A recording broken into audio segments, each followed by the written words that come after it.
Ikaw na lintik na bulag ka. Aray ko. Lahat na lang ng bagay dito nababasag mo. Nay, ang sakit po, Nay. Aray ko po. Aray ko, Nay. Bitawan niyo po ako, Nay. Nasasaktan po ako. Wala ka na ng pakinabang, perwiso ka pa at pabigat ka pang hayop ka. Best, tingnan mo. Nakompleto ko na yung mga titulo.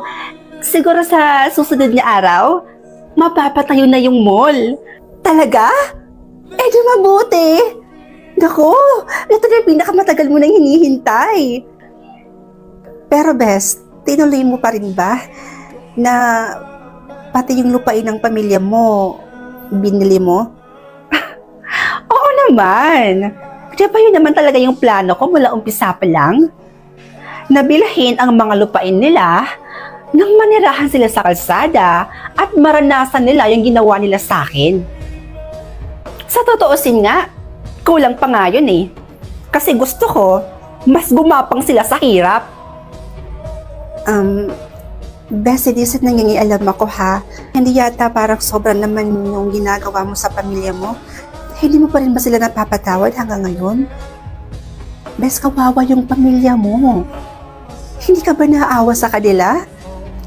Ano? Maawa? Bakit? Ha? Naawa ba sila sa akin doon? Hindi. Pinagtabuyan nila ako. Kinawawa. Alam mo, Bes, dati, ako naman talaga yung breadwinner sa pamilya namin eh. Lahat. Financial, lahat ng tulong ibinigay ko na sa kanila. Halos wala na nga akong itira sa sarili ko eh. Sa kagustuhan kong mabigyan ko lang sila ng magandang buhay. Pero anong isinukli nila? Simula nung na-aksidente ako, simula nung nabulag ako, sinong nalapitan ko?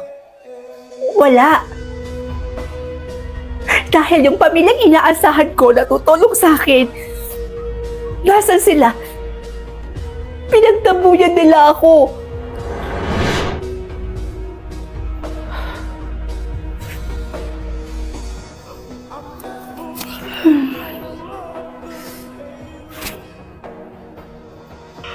Kanina pa kita hinihintay.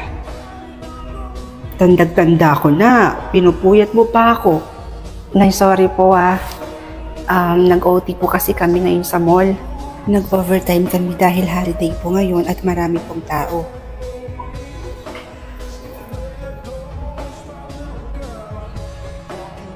Sweldo mo ngayon, 'di ba? Okay na. Nay, nag-withdraw na ako ng perang sakto lang po para sa atin.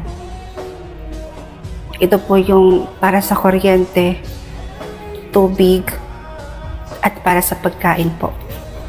Ito po, Nay. Kuryente, tubig.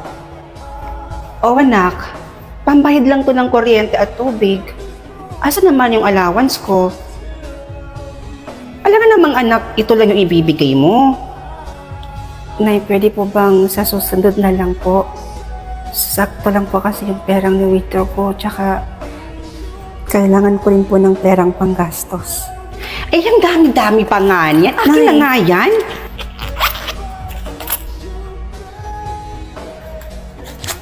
Ayan.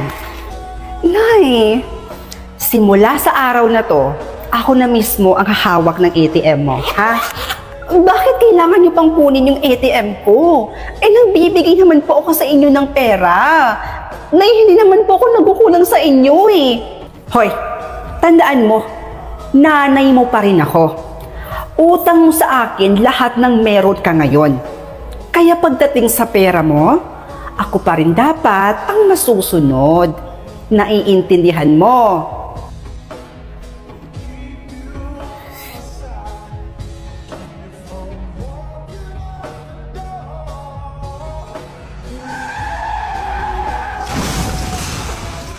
Mrs., pasensya po pero tuluyan na pong nabulag ang anak ninyo dahil po sa malalang aksidenteng nangyari po sa anak ninyo.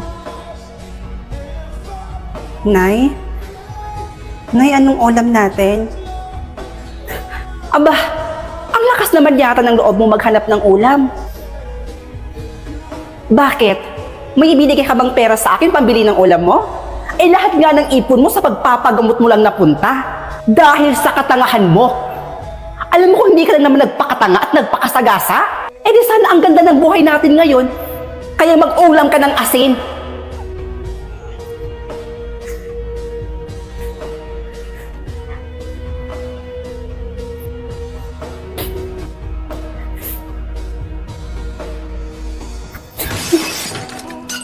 Ano na naman ba to?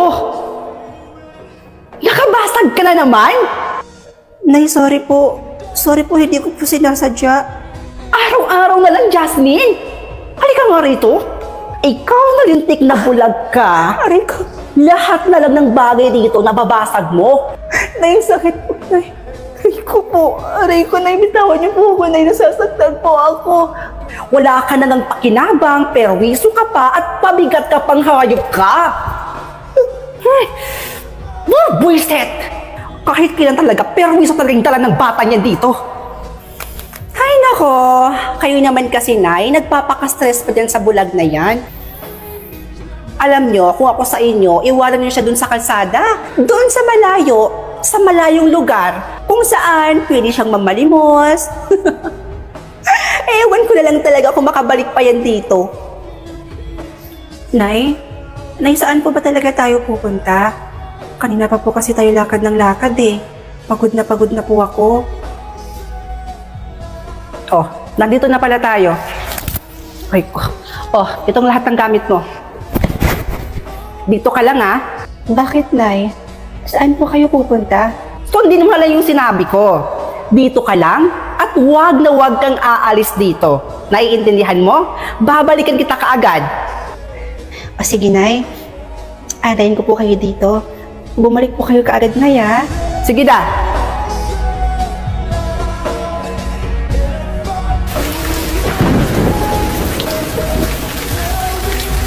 Nay? Nay! Nay, nasa na po ba kayo?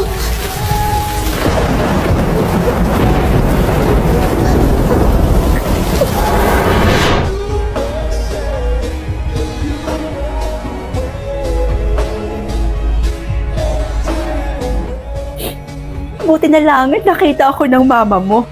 Dahil kung hindi, hanggang ngayon, palabi-labi pa rin ako sa kalsada.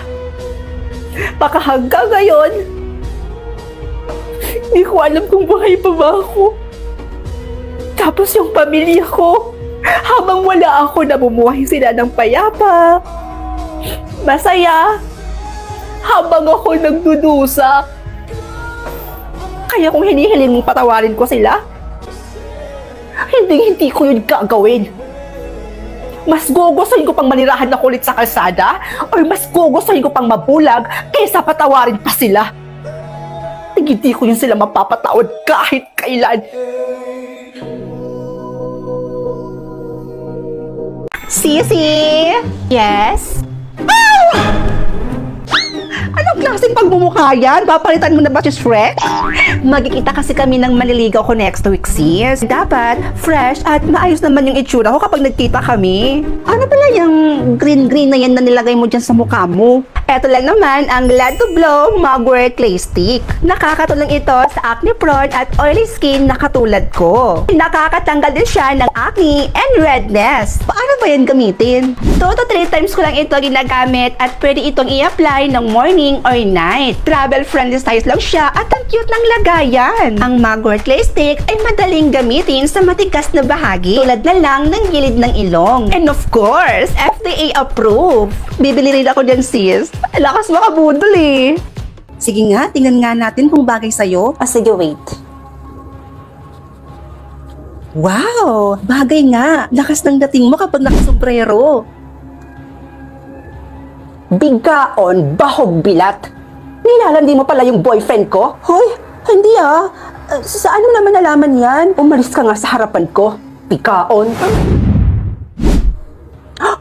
Wow! Choose one. 20 million? Or sombrero? Siyempre, 20 million. Aanuhin ko naman tong sombrero.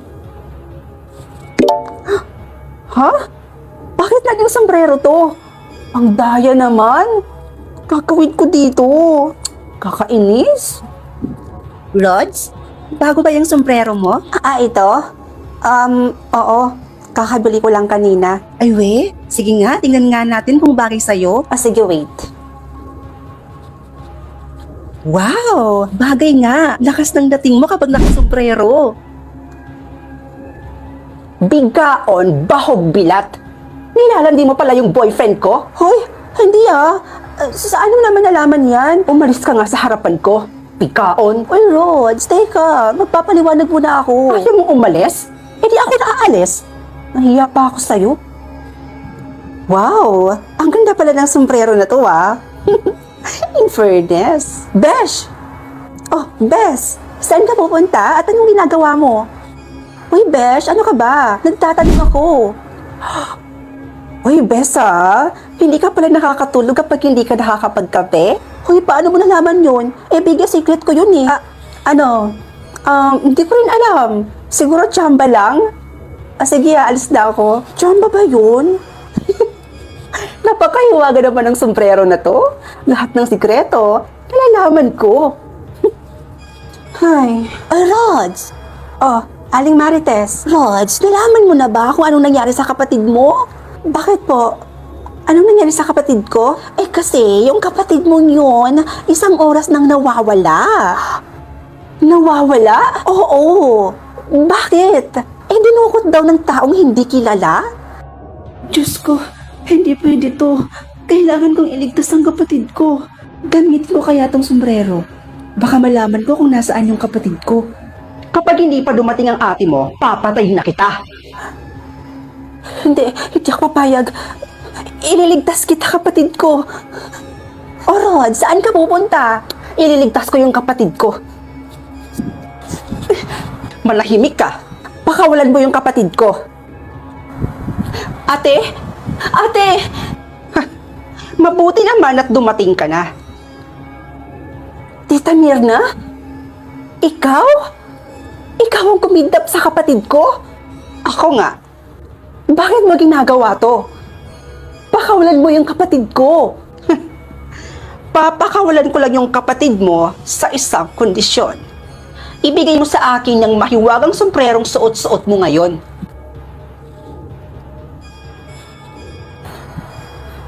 Ate, wag mo siyang papakinggan, ha? Kahit anong sabihin niya, wag na wag mo siyang susundin. Ang tigas mo rin no, ha? Tama na! Ha? Sama-sama mo talaga! Huwag na huwag mong sasaktan yung kapatid ko. Hanggat hindi mo binibigay sa akin ng mahiwagang sombrero, gagawin ko kung anong gusto kong gawin sa kapatid mo. Kaya ngayon mamili ka. Papakawalan ko yung kapatid mo tapos ibibigay mo sa akin ang mahiwagang sombrero. Or, hindi mo na lang ibibigay sa akin ang mahiwagang sombrero, pero kikitilin ko ang buhay ng nag-iisa mong kapatid. Ate, wag!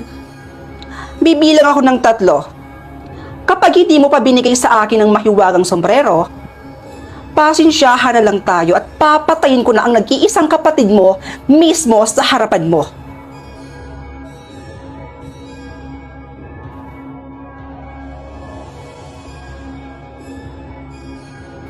1, 2, 3.